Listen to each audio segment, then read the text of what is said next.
Today I'm going to be talking about some of the exercises from the grade 3 syllabus. And the first one I'd like to play is called Sad Song Exercise 1A.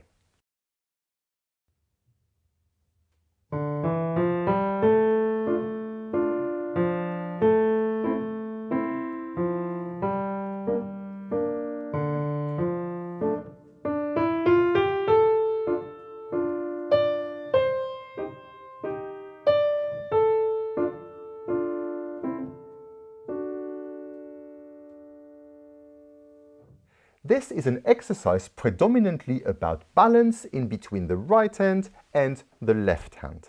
The left hand plays the melodic line from the outset, so make sure the dynamics are observed, keeping a rich and round tone. If you think of a cello sound, it will give you the beautiful sonority needed to play this phrase mezzo forte.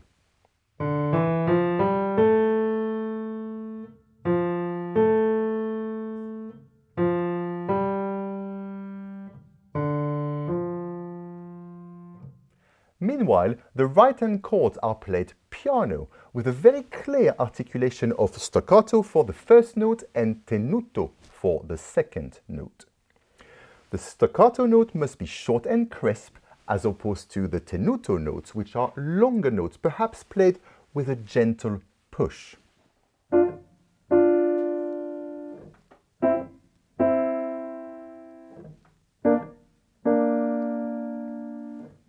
From bar 4, the right hand takes over the melody, which is the important material here, and is accompanied in the background by the left hand.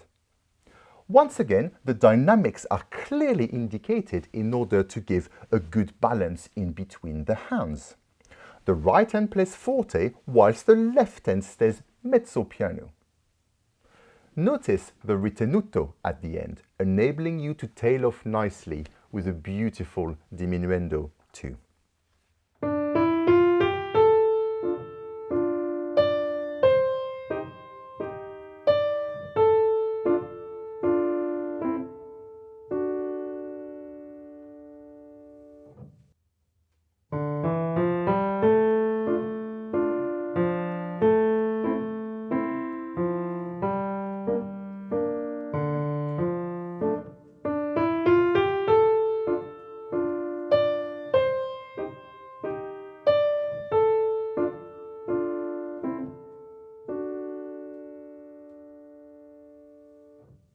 The second exercise I've chosen to play for you today is exercise 2A, 3-4-1.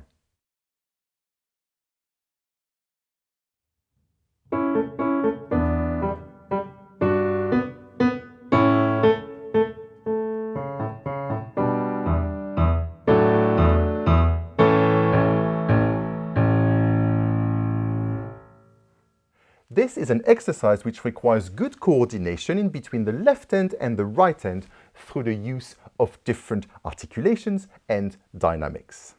It starts with fingers 3 and 5 on the right hand.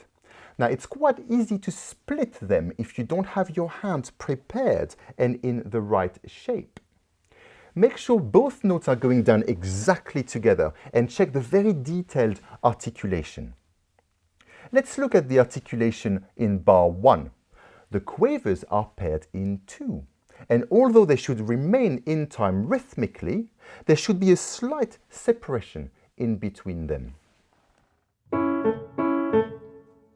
Now have a look at the tenuto lines on the first beat in the left hand. This gives a feeling of 1 beat per bar and a charming lilt to the exercise, as per the indication by the composer at the start, allegro with a lilt. The left hand takes over on the second line, so make sure you keep the same precision in your articulated notes.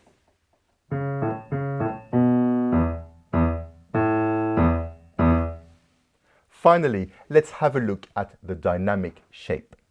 It starts mezzo piano and straight away the sound opens with a long crescendo and then down again and then back up, finishing off nicely with a strong and bold forte. So let's hear the exercise again.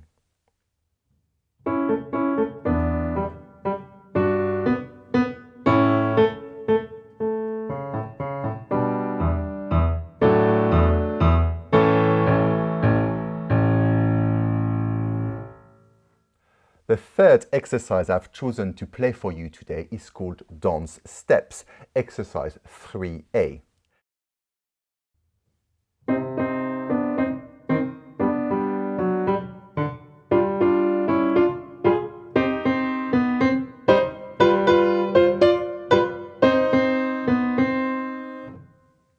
This exercise is for finger strength and flexibility through the very interesting use of syncopated rhythms. There is a nice bouncy effect from the outset, but only if you keep the staccato notes neat and crisp.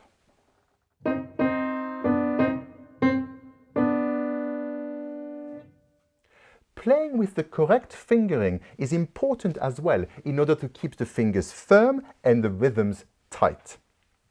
Don't forget to practice hands separately, first checking each chord individually.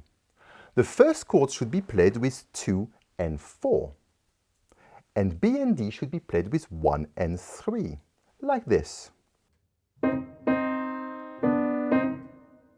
The fingering in bar 3 is interesting. 1 and 4 on D and F, and 3 and 2 on C sharp and E. This enables you to play the legato in between the two chords in a clean and smooth manner. This piece is called dance steps and therefore requires a very strict rhythmic line, allowing the dancers to execute their routine whilst we play. Keep the pulse firmly in time, but please don't forget the dynamic contrasts. It starts mezzo piano and then crescendo to finish off in a forte dynamic.